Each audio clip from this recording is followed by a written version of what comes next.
हाँ जी। Good evening everyone. Welcome back to the channel. आज हम लोग नेक्स्ट लेक्चर करेंगे अपना जनरल ऑर्गेनिक केमिस्ट्री का। एक सेकंड, पहले मैं इसको थोड़ा सा कर लेता हूँ। हाँ, that's it। ठीक है। तो आज हम लोग जो है एक इंटरेस्टिंग टॉपिक डिस्कस करेंगे इसका। लास्ट लेक्चर में हमने नोमेनक्लेचर का डिस्कशन कर लिया था। यूट्यूब पे अवेलेबल है, आप उसको जाकर देख सकते हैं। और इसमें हम लोग आज डिस्कस करेंगे रिगार्डिंग इलेक्ट्रॉनिक इफेक्ट्स, जिसमें हम लोग अपना पहला इफेक्ट जो है वो स्टार्ट करेंगे आज, दैट इज इंडक्टिव इफेक्ट। सबसे पहले कवर करेंगे, उसके बाद उसकी एप्लीकेशंस क्या होती है वो कवर करेंगे। और देन हम लोग पढ़ेंगे अबाउट रेजोनेंस इफेक्ट। ठीक है।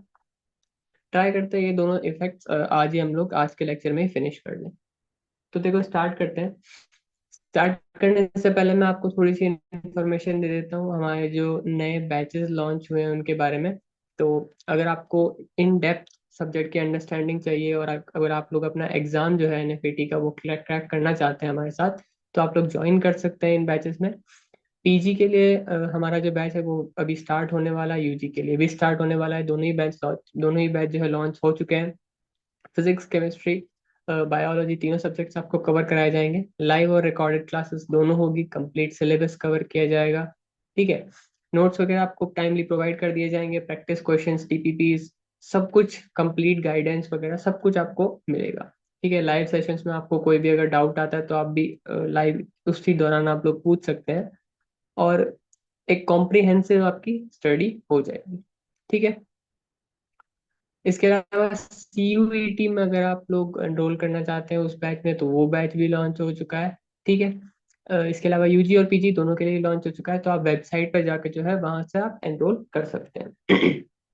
इसके अलावा आप क्रेयॉन्स ऐप पे जाके हमारा क्लब ज्वाइन कर सकते हैं, जिसमें आपको नोट्स और क्विजेस वगैरह की सारी डिटेल्स मिल जाएगी। इसके अलावा अगर आपको एग्जाम या करियर से रिलेटेड कोई भी गाइडेंस की जरूरत है, तो आप मैम के साथ 1-to-1 सेशन बुक कर सकते हैं। इसमें आप लोगों को कंप्लीट इन्फॉर्मेशन मिल जाएगी और मैम आपके सारे डाउट्स भी क्लियर कर देंगे। तो अब देखो, स्टार्ट करते हैं विद इलेक्ट्रॉन डिस्प्लेसमेंट इफेक्ट्स। देखो, ऑर्गेनिक कंपाउंड्स में हम लोग बहुत सारे तरीके की इलेक्ट्रॉनिक इफेक्ट्स पढ़ते हैं, जिसमें से सबसे पहला इफेक्ट होता है इंडक्टिव इफेक्ट। ठीक है। इंडक्टिव इफेक्ट एक परमानेंट टाइप का इफेक्ट है, बट बहुत ही वीक होता है। ठीक है, क्योंकि ये डिस्टेंस डिपेंडेंट इफेक्ट होता है। डिस्टेंस जैसे जैसे बढ़ती जाएगी, वैसे वैसे इंडक्टिव इफेक्ट कम होता जाएगा, मतलब उसका इफेक्ट ही बहुत मिनिमम रह जाएगा। ठीक है। अब ये होता क्यों है? ये होता है because of displacement of sigma electrons. देखो, जैसे कोई भी कार्बन हाइड्रोजन का बॉन्ड है या फिर कोई भी कार्बन हेलोजन का बॉन्ड है, इनमें क्या होता है? बॉन्ड बेसिकली होता क्या है? बॉन्ड बेसिकली इलेक्ट्रॉन्स का कम कॉम्बिनेशन ही तो होता है। तो इलेक्ट्रॉन का कॉम्बिनेशन अगर कार्बन की तरफ ज्यादा हो रखा है, लेट्स से इलेक्ट्रॉन्स यहाँ पर ज्यादा है और यहाँ पर कम है, तो मैं क्या बोलूंगा? कार्बन के ऊपर थोड़ा सा इलेक्ट्रॉन डेंसिटी ज्यादा है, तो मैं उसको रिप्रेजेंट कर देता हूँ एज डेल्टा नेगेटिव। और हाइड्रोजन के ऊपर थोड़ी इलेक्ट्रॉन डेंसिटी कम है, मैं उसको रिप्रेजेंट कर देता हूँ एज डेल्टा पॉजिटिव। सिमिलरली इस बॉन्ड में देखो, इसमें भी क्या होगा? हेलोजन के ऊपर थोड़ी सी, क्योंकि इसकी इलेक्ट्रोनेगेटिविटी ज्यादा है, तो यहाँ पर इसके ऊपर इलेक्ट्रॉन डेंसिटी ज्यादा होगी, कार्बन पर कम होगी। इसी शेयर्ड पेयर ऑफ इलेक्ट्रॉन को देखो, इसने अपनी तरफ कैसे ड्रैग कर लिया है ना। ये जो सिग्मा इलेक्ट्रॉन डेंसिटी थी, इसने अपनी इलेक्ट्रोनेगेटिविटी को इस्तेमाल करके पूरा अपने तरफ अट्रैक्ट कर लिया।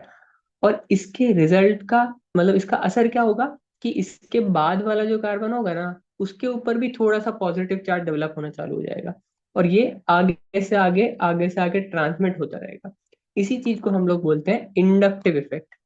इसी कार्बन से ये हेलोजन विड्रॉ कर रहा था, लेकिन इस कार्बन में भी ये इंड्यूस हो गया, इसमें भी इंड्यूस हो गया, इसमें भी इंड्यूस हो गया। अब इसको वीक इफेक्ट क्यों बोला जाता है? क्योंकि एक सर्टेन लिमिट के बाद, जैसे फोर्थ कार्बन के बाद, इसका इफेक्ट बहुत ही मिनिमल हो जाता है, या फिर कहूँ खत्म ही हो जाता है। ठीक है, क्योंकि बॉन्ड के थ्रू ये इफेक्ट ऑपरेट कर रहा है ना, तो वो ज्यादा देर तक टिक नहीं पाता। अब बात करते हैं different types of inductive effect. दो तरीके के ही होते हैं। पहला होता है माइनस आई इफेक्ट और दूसरा होता है plus I effect. Minus I effect का क्या मतलब होता है? ये इलेक्ट्रॉन को खुद की तरफ पुल करता है।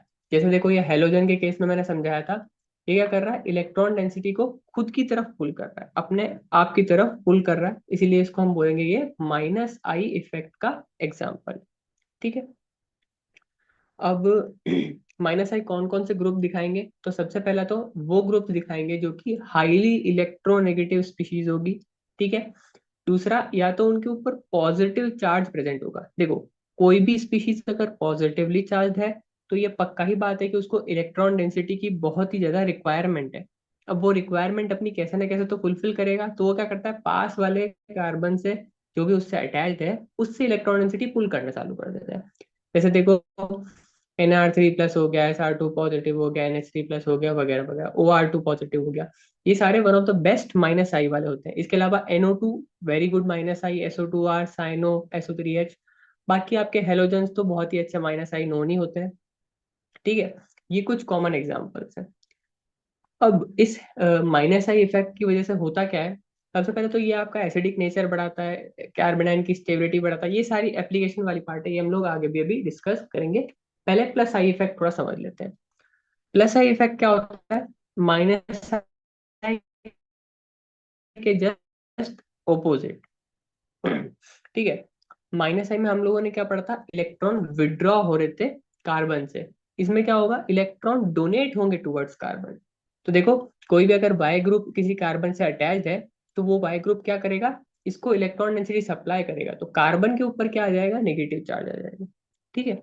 और जो डोनेट करने वाली स्पीशीज है उसके ऊपर, खुद के ऊपर थोड़ा सा पॉजिटिव चार्ज आ जाएगा। अब डोनेटिंग ग्रुप्स कौन कौन से होते हैं, सबसे अच्छे अपने होते हैं, जैसे हाइड्रोजन हो गया, ड्यूटीरियम हो गया। इसके अलावा एल्काइल ग्रुप्स जो भी होते हैं ना, वो सारे बहुत ही अच्छे डोनेट करने वाली स्पीशीज होती है। इसके अलावा आपका ओ नेगेटिव ग्रुप जो है, वो भी क्योंकि उसके पास नेगेटिव चार्ज है, इलेक्ट्रॉन डेंसिटी बहुत ज्यादा है, तो वो भी एक तरीके से प्लस आई की तरह बिहेव करता है। ठीक है। एप्लीकेशन क्या होगी, हम लोग आगे अभी आ ही रहे हैं, ये आ गए हम एप्लीकेशन। देखो, इंडक्टिव इफेक्ट की क्या क्या एप्लीकेशंस हो सकती है। सबसे पहली एप्लीकेशन देखो, stability of carb cations. Carb cations क्या होते हैं, तो देखो, कार्बन ना 4 बॉन्ड बनाना चाहता है, क्योंकि उसको अपना ऑक्टेट फुल करना है ना। कार्बन की वैलेंसी 4 होती है, तो जैसे ही वो 4 बॉन्ड बना लेगा उसका ऑक्टेट फिनिश हो जाता है। लेकिन अगर वो 3 बॉन्ड बना रखा है, तो इसका मतलब एक कहीं ना कहीं उसके पास कमी है, और उस कमी को हम कैसे दिखाएंगे, पॉजिटिव चार्ज से। ठीक है। इसी को हम लोग क्या बोलते हैं, कार्बोकेटायन। केटायन का मतलब होता है पॉजिटिव चार्ज, और क्योंकि कार्बन सेंटर पे, तो कार्बोकेटायन। इस कार्बोकेटायन की स्टेबिलिटी प्लस आई या माइनस आई से हम लोग कैसे लिंक करेंगे, वो हमको यहाँ पे थोड़ा सीखना है। तो देखो, जितना इस पॉजिटिव चार्ज को न्यूट्रलाइज किया जाएगा, ये ओवरऑल मोइटी उतनी ही ज्यादा स्टेबल बनेगी। इसका मतलब अगर मैं इसको प्लस आई प्लस आई प्लस आई पकड़ाते रहूं, है ना, इंडक्टिव इफेक्ट इंक्रीज करते रहो इस पे प्लस आई इफेक्ट का, तो मैं बोलूंगा कि इसको इलेक्ट्रॉन डेंसिटी अच्छी खासी मिलती रहेगी। तो इसके ऊपर जो पॉजिटिव चार्ज है वो स्टेबल बना रहेगा। तो देखो, स्टेबिलिटी डायरेक्टली प्रोपोर्शनल हो जाएगी प्लस आई इफेक्ट। और अगर इससे तुम, ये पहले ही बेचारा पॉजिटिव चार्ज है, और इससे तुम माइनस आई से इलेक्ट्रॉन डेंसिटी अगर विड्रॉ करने लग गए, तो ये हाईली अनस्टेबल बन जाएगा। तो जितने भी माइनस आई इफेक्ट वाले ग्रुप होंगे वो स्टेबिलिटी को रिड्यूस करेंगे, इसलिए इनवर्सली प्रोपोर्शनल है। ठीक है। अच्छा, इसके बाद ये बहुत ही कॉमन क्वेश्चन है जो एग्जाम्स में पूछा ही जाता है, मतलब हद बार ही पूछ लिया है, बहुत बार पूछा हुआ है ये question. Tertiary, which is your 3-degree carbocation, is more stable than 2-degree carbocation, is more stable than 1-degree carbocation, is more stable than your methyl carbocation। क्यों? क्योंकि इसमें सबसे ज्यादा प्लस आई ग्रुप लगे हुए हैं, है ना। फर्स्ट वाले में, सेकंड वाले में 2 प्लस आई लगे हुए हैं, थर्ड वाले में 1 प्लस आई लगा हुआ है, और चौथे वाले में सिर्फ हाइड्रोजन ही लगे हुए हैं। इसलिए 3 डिग्री वाला सबसे ज्यादा स्टेबल होता है। ठीक है।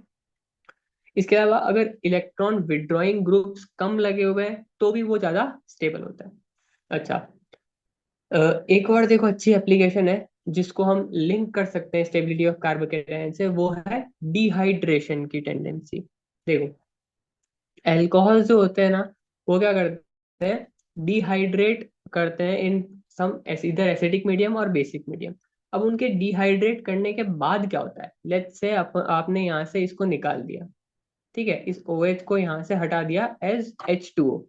इस H2O, इसको H2O बनाने के बाद जो रिजल्टिंग स्पीशीज होगी ना, वो कुछ आपको ऐसे देखने को मिलेगी।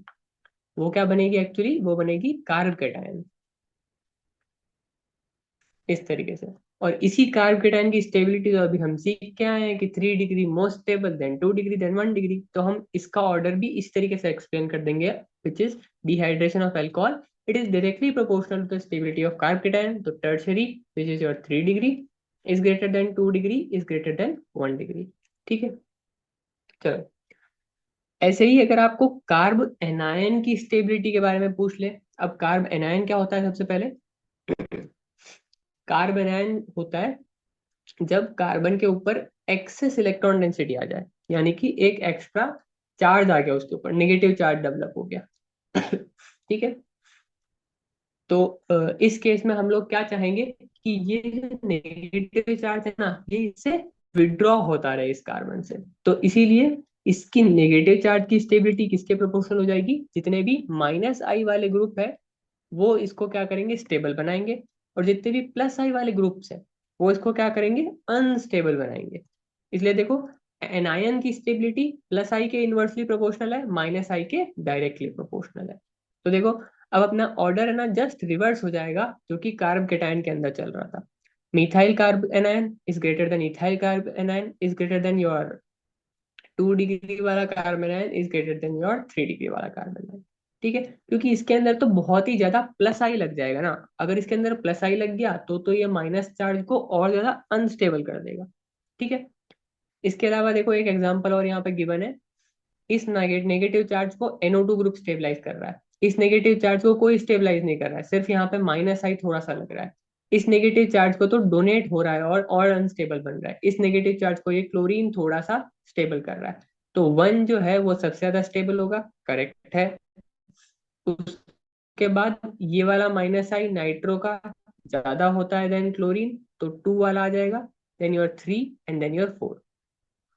ठीक है, then your 4 and then your 3, क्योंकि क्लोरीन है ना और यहाँ पर मिथाइल है, तो ये तो इसको अनस्टेबल कर देगा। तो लीस्ट स्टेबल अपना कौन सा हो जाएगा, थर्ड वाला। अच्छा, इसके बेसिस पे भी एक अच्छा एग्जांपल है विच इज योर एस्टेरिफिकेशन रिएक्शन। यहाँ पर क्या होता है, एल्कोहल की जो एसिडिक नेचर है ना उस पे वो डायरेक्टली प्रोपोर्शनल होता है।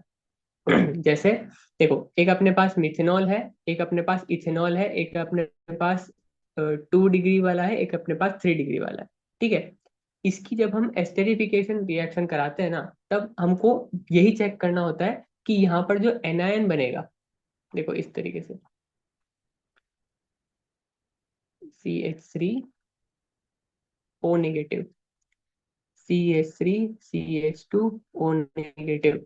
इस तरीके से जो कार्ब एनायन फॉर्मेशन होगा आगे चल के, वो वाला ज्यादा स्टेबल किधर होएगा, तो हमको पता चलेगा डायरेक्ट कि 1 डिग्री वाले में या फिर मिथाइल वाले में सबसे ज्यादा अच्छा बनेगा।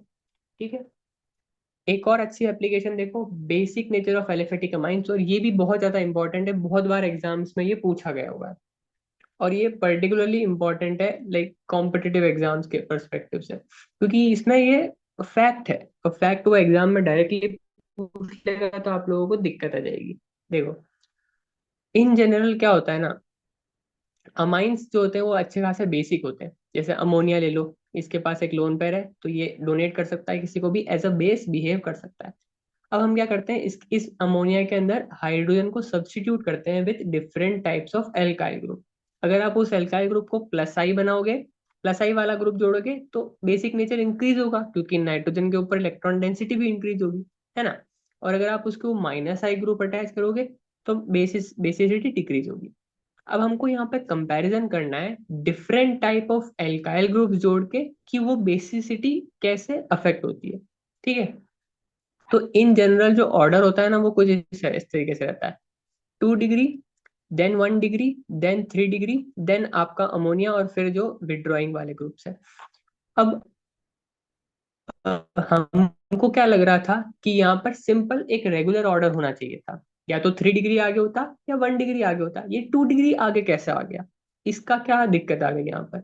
इसका रीजन दिया जाता है ड्यू टू स्टेरिक इफेक्ट। देखो, ये नाइट्रोजन जो है ना, ये बेचारा बहुत छोटा एटम होता है, तो इसके पास एक तो लोन पेयर आ गया, और अगर आप इसके ऊपर 3 ग्रुप जोड़ोगे ना, तो ये चाहेगा कि इसके अंदर मिनिमम रिपल्शन रहे, या फिर इसको डोनेट अगर किसी को जाके करना है ना, तो इसके पास जगह तो होनी चाहिए डोनेट करने के लिए।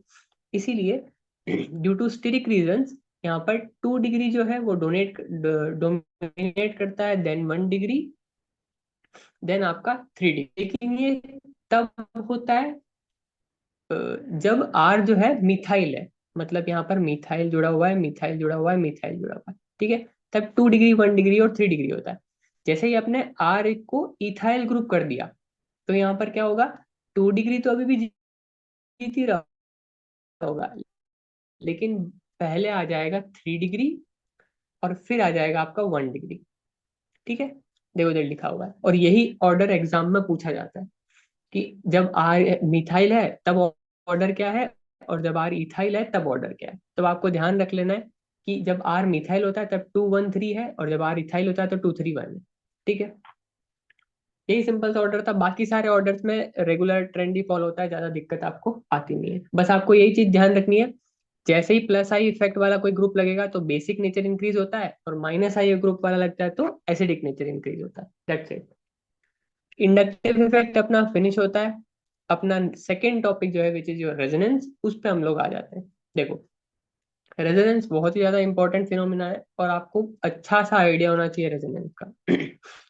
होता क्या है रेजोनेंस? देखो, जब भी हम किसी एक स्ट्रक्चर को एक से ज्यादा फॉर्म से रिप्रेजेंट कर सकते हैं, ठीक है, तब हम क्या बोल देते हैं कि ये कंप्लीट स्ट्रक्चर नहीं है, हमको इसके बहुत सारे स्ट्रक्चर को स्टडी करना है और उसका एक हाइब्रिड स्ट्रक्चर बना के रिप्रेजेंट करना है, ठीक है। और इन्हीं सारे जो डिफरेंट डिफरेंट स्ट्रक्चर्स होते हैं ना, जो हम किसी एक पर्टिकुलर स्ट्रक्चर के लिए ड्रॉ कर पाते हैं, उसको हम बोल देते हैं रेजोनेटिंग स्ट्रक्चर्स, या फिर उसको हम लोग एक पर्टिकुलर नाम देते हैं कैनोनिकल फॉर्म्स या फिर कैनोनिकल स्ट्रक्चर्स, ठीक है। जैसे फॉर एग्जाम्पल ये ले लो, कार्बोनेट आयन ले लो, CO3 2 माइनस। अब ये CO3 2 माइनस कैसे लिख सकते हैं? देखो, C double bond O negative और O नेगेटिव, ठीक है। ये अपना CO3 2 माइनस हो गया। लेकिन कुछ बच्चे बोलेंगे नहीं, मेरे को ऐसे लिखना ही नहीं है, मैं तो इसको ऐसे लिखूंगा, ये O नेगेटिव, ये O नेगेटिव। फिर कुछ बच्चे वापस आके बोलेंगे नहीं, मुझे ऐसे नहीं लिखना है, मैं तो इसको ऐसे लिखूंगा, O नेगेटिव, O नेगेटिव। अब मैं क्या करूं, मैं किस स्टूडेंट को गलत बोलूं, क्योंकि ये तीनों ही स्ट्रक्चर्स करेक्ट है। अब CO3 2 माइनस के लिए मुझे कोई एक पर्टिकुलर स्ट्रक्चर तो ड्रॉ करना पड़ेगा। उसी चीज को जो एक पर्टिकुलर स्ट्रक्चर में ड्रॉ करूंगा, उस चीज को हम बोलते हैं रेजोनेंस हाइब्रिड, ठीक है। और वो कैसा होता है? वो कुछ इस तरीके से होता है, ठीक है। और ये नेगेटिव चार्ज कंप्लीटली इसके ऊपर डीलोकलाइज हो रखा होता है, 2 नेगेटिव, इस तरीके से। इस चीज को हम लोग बोलते हैं रेजोनेंस हाइब्रिड। ओके, हाँ। अब रेजोनेंस की बहुत सारी कंडीशंस भी होती है। ये मॉलिक्यूल जो है प्लेनर होना चाहिए, इसके अंदर कंटिन्यूसली डीलोकलाइजेशन होना चाहिए, वगैरह वगैरह वगैरह, ठीक है। अब ये किस किस स्पीशीज में हो सकता है? तो देखो, जिनके अंदर भी ऑल्टरनेट डबल बॉन्ड प्रेजेंट होते हैं, जैसे यहाँ पर हो गया इस तरीके से single bond double bond single bond, इस तरीके से प्रेजेंट होते हैं, इनके अंदर भी रेजोनेंस शो हो सकता है। इसके अलावा अगर कहीं पर लोन पेयर और डबल बॉन्ड है तो वहां पर भी रेजोनेंस शो हो सकता है। कहीं पर पॉजिटिव चार्ज और डबल बॉन्ड है, वहां पर भी रेजोनेंस शो हो सकता है। कहीं पर नेगेटिव चार्ज और डबल बॉन्ड है, वहां पर भी रेजोनेंस शो हो सकता है। सिंपल, कुल मिला के जहां जहां पर भी sp2 सेंटर प्रेजेंट है, उन उन जगह पर हर बार रेजोनेंस पॉसिबल है, ठीक है। रेजोनेंस एनर्जी क्या होती है? देखो, जितने ज्यादा कैनोनिकल स्ट्रक्चर्स बनेंगे, उतनी ही ज्यादा स्टेबिलिटी बढ़ेगी, उतनी ही ज्यादा रिएक्टिविटी कम होगी, और उतना ही ज्यादा अपना मॉलिक्यूल स्टेबल होगा। Best example benzene. बेंजीन आपको पता होगा, है ना, आप लोगों का फेवरेट स्ट्रक्चर होता है ये बेंजीन, C6H6, ठीक है। इसकी कितनी रेजोनेटिंग स्ट्रक्चर्स बन सकती है, आप लोग मुझे कमेंट में लिख के बताएंगे, फिर हम लोग चेक करते हैं, ठीक है। अच्छा, अब एक बात और आती है कि मेरे को अगर different different canonical structures given है, तो मैं उनकी स्टेबिलिटी को कंपेयर कैसे करूंगा? तो उसके लिए कुछ रूल्स होते हैं जो कि आप फॉलो कर सकते हो। हालांकि ये आप लोगों के लिए इतना ज्यादा इंपॉर्टेंट नहीं है, बट ये बेसिक अंडरस्टैंडिंग बनाने के लिए एग्जाम में यहाँ से ज्यादा कुछ पूछा नहीं जाता, बट ये बेसिक अंडरस्टैंडिंग के लिए इंपॉर्टेंट है, तो आप लोग ध्यान रखेंगे, ठीक है। सबसे पहले तो ये बात ध्यान रख लो, हमेशा जब भी कोई नॉन पोलर स्ट्रक्चर होता है, वो हमेशा से ये पोलर स्ट्रक्चर से ज्यादा स्टेबल होता है, क्योंकि चार्जेस होते हैं ना, चार्ज, वो कभी भी नेचर में अच्छे से स्टेबल एग्जिस्ट नहीं करते, ठीक है। पहला रूल तो ये हो गया। लेकिन अगर आपको कैनोनिकल स्ट्रक्चर ड्रॉ करनी है तो उसमें चार्ज तो आता ही है। अगर उसमें चार्ज आ रहा है तो आप क्या कुछ रूल्स हैं ऐसे जो फॉलो कर सकते हो? देखो, रूल नंबर वन क्या है, जितने ज्यादा नंबर ऑफ कोवेलेंट बॉन्ड होंगे उतनी ज्यादा स्टेबिलिटी होगी। रूल नंबर टू क्या है, पॉजिटिव और निगेटिव पास पास में होने चाहिए, और पॉजिटिव दूर दूर होने चाहिए। ठीक है, ये अपना रूल है। इसके अलावा और क्या रूल है, जो नेगेटिव चार्ज है वो इलेक्ट्रोनेगेटिव कार्बन एटम पे होना, इलेक्ट्रोनेगेटिव सेंटर पे होना चाहिए, और positive charge less electronegative atom पे होना चाहिए। जैसे देखो इधर, कार्बन पे पॉजिटिव, ऑक्सीजन पे नेगेटिव है, चल जाएगा क्योंकि ऑक्सीजन हाईली इलेक्ट्रोनेगेटिव है। कार्बन पे नेगेटिव, ऑक्सीजन पे पॉजिटिव कभी नहीं चलेगा, क्योंकि oxygen is a very very electronegative element, उस पर कभी पॉजिटिव चार्ज स्टेबल रह ही नहीं सकता। ठीक है। इसके अलावा जिन जिन स्ट्रक्चर्स में कार्बन का या फिर किसी भी एटम का ऑक्टेट कंप्लीट है वो ज्यादा स्टेबल होगा देन दो स्ट्रक्चर जिनके अंदर ऑक्टेट कंप्लीट नहीं है। इसके अलावा मैंने बता ही दिया कि जब सेम टाइप के चार्ज पास में होंगे तो वो अनस्टेबल होगा। ये देखो, पॉजिटिव पॉजिटिव आपस में पास के सेंटर पे है, this is highly unstable. Positive negative पास में है, गुड। पॉजिटिव नेगेटिव पास में है, गुड। ठीक है। फिर से मैं आपको बता देना चाहता हूँ, हमारे जो नए बैचेस है वो लॉन्च हो चुके हैं, आप लोग इनमें जाके ज्वाइन कर सकते हैं। वेबसाइट पे जाके चेकआउट कीजिए इन बैचेस को और ज्वाइन कर लीजिए, पीजी और यूजी दोनों के लिए। इसके अलावा सीयूईटी के भी बैचेस हो सकते हैं, आप इनमें जाके ज्वाइन कर सकते हैं, क्रेयॉन ऐप पे जाके ज्वाइन कर सकते हैं, और मैम के साथ अगर आपको काउंसलिंग सेशन बुक करना है तो वो भी कर सकते हैं। इस लेक्चर के इतना ही, मिलते हैं आपसे अगली किसी और लेक्चर में।